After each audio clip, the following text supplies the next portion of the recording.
12주 차 2차 시 수업을 진행을 하도록 하겠습니다. 우리가 지난 시간에 주로 이 find overlaps라고 하는 함수를 가지고 이 query하고 subject라고 하는 두 개의 iRanges 오브젝트들 사이에 겹치는 영역에 대한 인덱스를 찾아서 그 인덱스를 가지고 우리가 인덱스에 접근해 가지고 작업을 하는 방식에 대해서 말씀을 드렸었고요. 심지어는 여기 있는 subset by overlaps라고 하는 함수를 통해서 두 개의 iRange들 사이에 겹치는 영역만을 이렇게 가져올 수 있는 방법도 있다라고 하는 것들을 말씀을 드렸습니다. 이 find overlaps라고 하는 거는 우리가 그 range 데이터를 가지고 작업할 때 굉장히 많이 쓰이게 되는 함수입니다. 그래서 여러분들이 정말 잘 익혀두시면 저랑 공부하면서 단순히 이 과목에서 성적을 잘 받는 것 이상으로 실제로 여러분들이 유전체 데이터를 가지고 뭔가를 해야 할 때 잘 활용할 수 있는, 가장 잘 활용할 수 있고 활용도가 높을 가능성이 있는 그런 함수라고 명령어라고 하겠습니다. 아까 우리가 find overlaps를 가지고 작업을 할 때에는 이 find overlaps의 디폴트 옵션을 가지고 했어요. 그래서 무슨 얘기냐면 find overlaps를 할 때 find overlaps라고 하는 걸 할 때 우리가 여기에다가 그냥 query랑 subject를 주고 아무런 옵션도 주지 않았습니다. 그런데 여기 지금 이 노란색으로 여러분들이 보시면 이 사용법이 뜨잖아요. 보통 RStudio에서 그죠? 굉장히 친절하게 여기에 여러 가지 옵션이 있을 수 있는데 우리가 그걸 한번 조금만 살펴보도록 하겠습니다. 그래서 도움말을 달라고 한번 해보면요.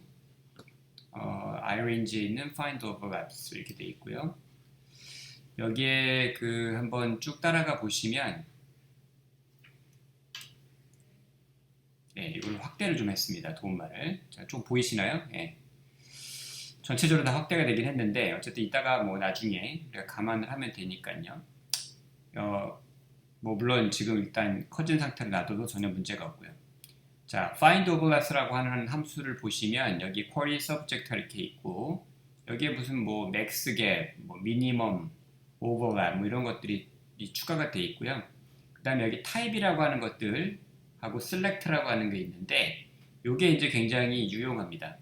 그래서 우리가 이것들을 조금 살펴보게 될 텐데 많이 쓰는 것들 위주로 한번 말씀을 드릴게요. 그래서 우리가 이렇게 find overlap을 할 때 그냥 어떤 특정한 영역이 조금만 겹치기만 해도 사실은 find overlaps는 그 겹치는 영역에 대한 인덱스를 여러분들한테 주게 될 텐데 만약에 여러분들이 여기에 있는 type 보시면 여기 type이 있고 select가 있는데 이 type 부분에다가 이렇게 within이라고 해서 within이라고 하는 거는 그 안에 들어가 있다는 뜻이잖아요. 그렇죠?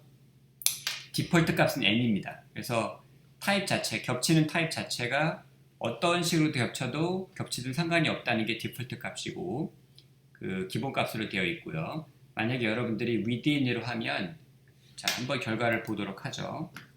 만약에 이런 식으로 작업을 하고 HTS 이거를 within이라고 해서 저장을 해보겠습니다. 그리고 HTS within을 불러와 보면 자, 이거를 우리가 뭐랑 비교를 해야 되냐면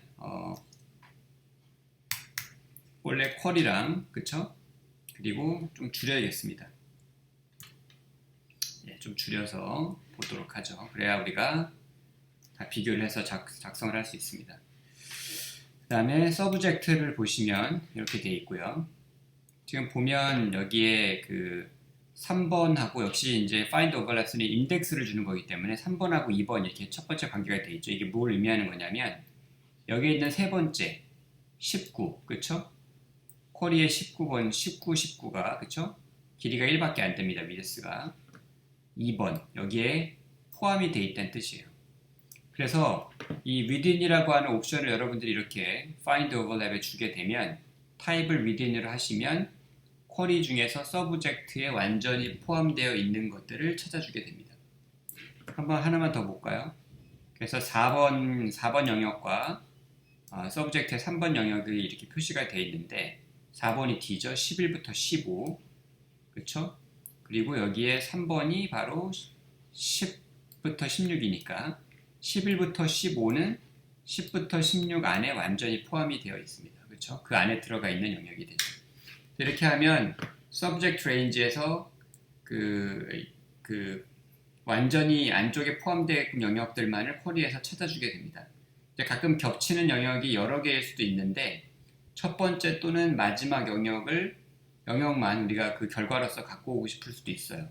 그러면 이때 select 옵션을 작성을 해주면 됩니다. 그래서 예를 들어서 find overlaps 하시고 똑같이 쿼리하고 subject를 비교를 하시는데 이때 select 옵션에다가 여러분들이 첫 번째 것만 달라고 하면 됩니다. 그래서 우리가 처음에 이 find overlap 했을 때 결과를 좀 비교를 제가 해봐야 될 것 같은데 find overlaps에다가 쿼리하고 subject만 주고 하시면 지금 1번 영역, 쿼리의 1번 영역이 그 subject의 1번이나 3번 두 개 겹치잖아요. 그러니까 두 개 겹친 영역이 두 개가 있습니다. 근데 만약에 여러분들이 이렇게 하시고 select에다가 이렇게 옵션을 first라고 주시면 이렇게 겹친 영역이 두 개일 때 첫 번째 것만 가져오게 되는 거죠. 한번 해보겠습니다. 그렇죠? 그래서 그 1번 영역은 그러니까 쿼리의 1번은 subject의 한 번 1번에 겹친다는 거고요. 2번 영역은 2번에, 3번 영역도 2번에, 4번 영역은 3번, 5번 영역은 레인지는 2번 레인지에 두 번째, 여섯 번째는 겹치는 게 없다 라고 하는 결과물을 주게 됩니다. 이해 가시죠? 그래서 마찬가지 똑같이 만약에 여러분들이 두 개 사이에 이제 마지막 거 그쵸? 겹치는 영역이 여러 개일 때 마지막 겹치는 영역에만 관심이 있다 그러면 이렇게 하시면 돼요.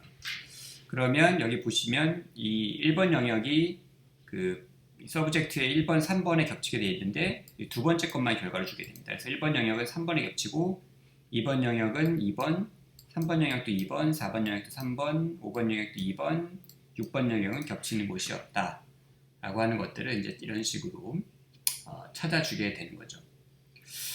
근데 만약에 여러분들이 특정한 어떤 그 시퀀스 엘리먼트, 뭐 DNA 시퀀스 같은 것들이 있고 그런 시퀀스 엘리먼트에 관심이 있고 이런 엘리먼트가 유전자의 발현에 영향을 준다라고 하면 아마 그 유전자 그에 영향을 주는 엘리먼트가 있는 곳에서 가장 가까운 곳에 있는 유전자에 관심을 가지고 분석을 하게 될 거예요. 그 예를 들어 뭐 휴먼이다 그러면 인핸서 엘리먼트가 있다. 내가 인핸서 엘리먼트를 찾았어요. 그러면 그 인핸서 엘리먼트가 있는 곳에서 가장 가까운 곳에 있는 유전자는 뭐지? 그래서 이 경우에는 엘리먼트에 대한 정보도 레인지 데이터로 여러분들이 받게 될 거고 유전자들의 위치에 대한 정보도 크로모점상에서 위치에 대한 정보도 그 레인지 데이터로 받게 될 거예요. 그러면 우리가 이제 이 레인지 데이터를 가지고 분석하는 것처럼 똑같이 할 수가 있고 내가 원하는 거는 이제 그런 경우에 가장 가까운 유전자의 위치가 어딘지를 인핸서로부터 가장 가까운 유전자의 위치가 어딘지를 찾아내는데 이제 관심이 생기게 되겠죠. 그렇죠? 그래서 우리가 예를 위해서 저희가 한번 교과서 제 교재에 있는 거를 그대로 복사에다가 카피 앤 페이스트를 좀 하도록 하겠습니다. 여러분들은 뭐 이걸 찾아서 직접 카피 페이스트 하셔도 되고요. 아니면은 타이핑 연습을 하시겠다 그러면 한번 이렇게 다 직접 쳐보셔도 됩니다. 이제 쉽게 여러분들이 이해하실 수 있을 텐데 쿼리는 이 경우에 지금 우리가 아까 말씀드린 대로 인핸서 뭐 이런 것처럼 생각하고 찾기를 했기 때문에 레인지를 하나만 줬고요. 서브젝트는 지금 총 4개의 레인지로 구성되어 있는 그런 녀석입니다. 자, 그래서 쿼리 서브젝트를 다시 만들고 여기는 지금 뭐냐면 finding nearest gene 이렇게 하겠습니다. 가장 가까운 데 있는 유전자가 뭐냐를 찾는데 지금 관심이 있는 겁니다. 근데 이거에 대한 답이 굉장히 쉬운데 정말 그래서 저는 이 바이오 컨덕터에 있는 이런 iRange나 지노믹 레인지 같은 패키지들을 좋아하는데 이런 경우에 딱 직관적으로 가장 가까운 곳이라는 함수를 쓰면 됩니다. 그래서 쿼리로부터 서브젝트에서 가장 가까운 데가 어디냐를 찾아달라고 하면 돼요.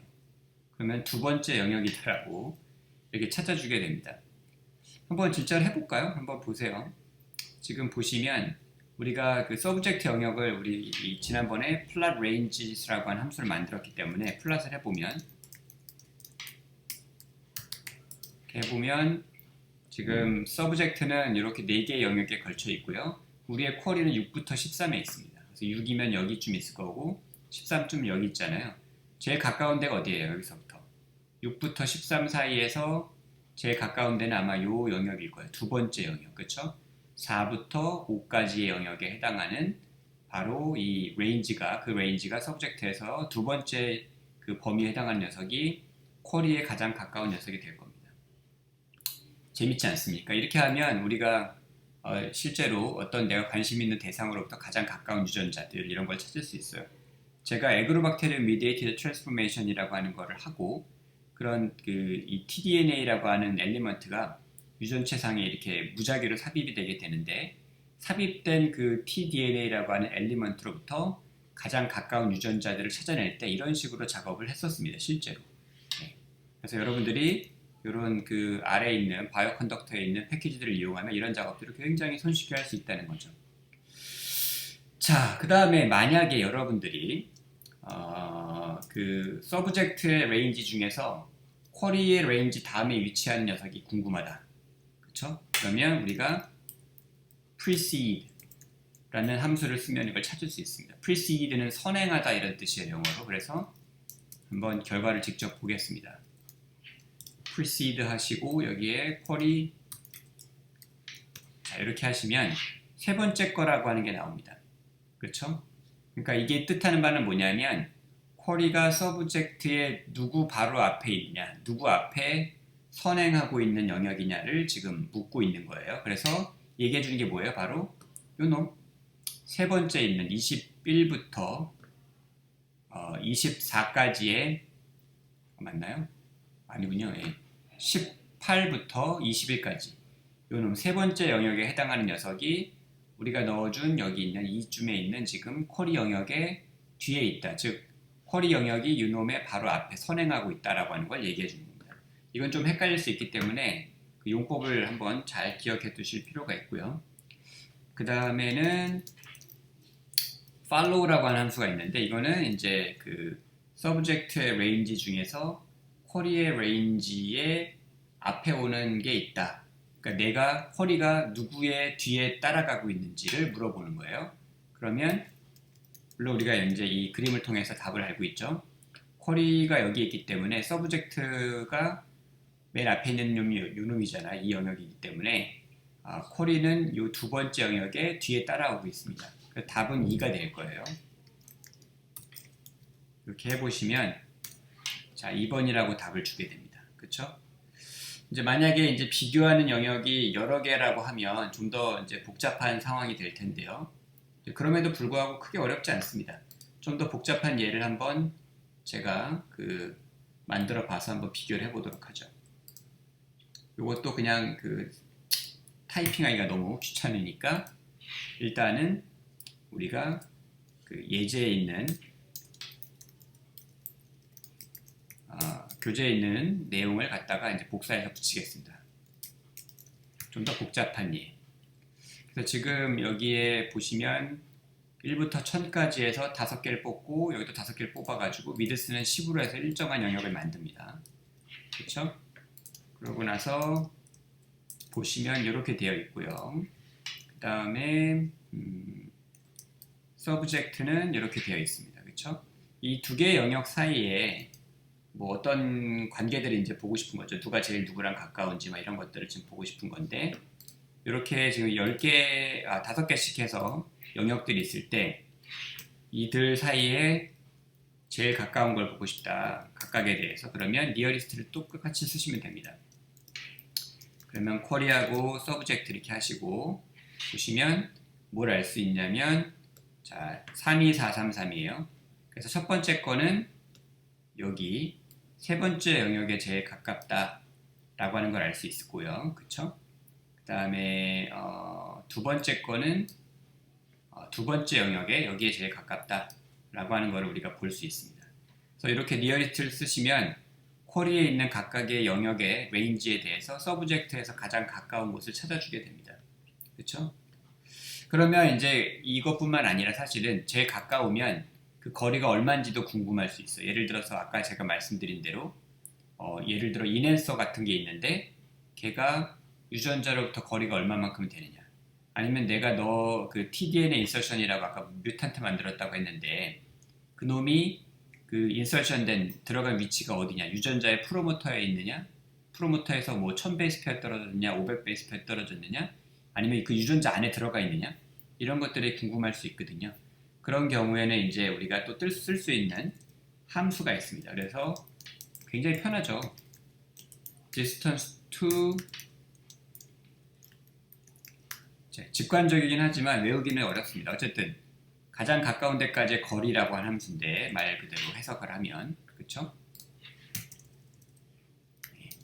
가장 가까운 곳까지의 거리, 이렇게 쓰이는 함수인데, 보시면 쿼리랑 그 다음에 서브젝트를 넣어주시면 자 이렇게 나옵니다. 그래서 1번하고 지금 3번이 제일 가까운데 거리가 이제 150일이 있다는 거죠. 앞에 있는 결과를 좀 비교를 해보시면 되겠습니다. 어디 갔죠?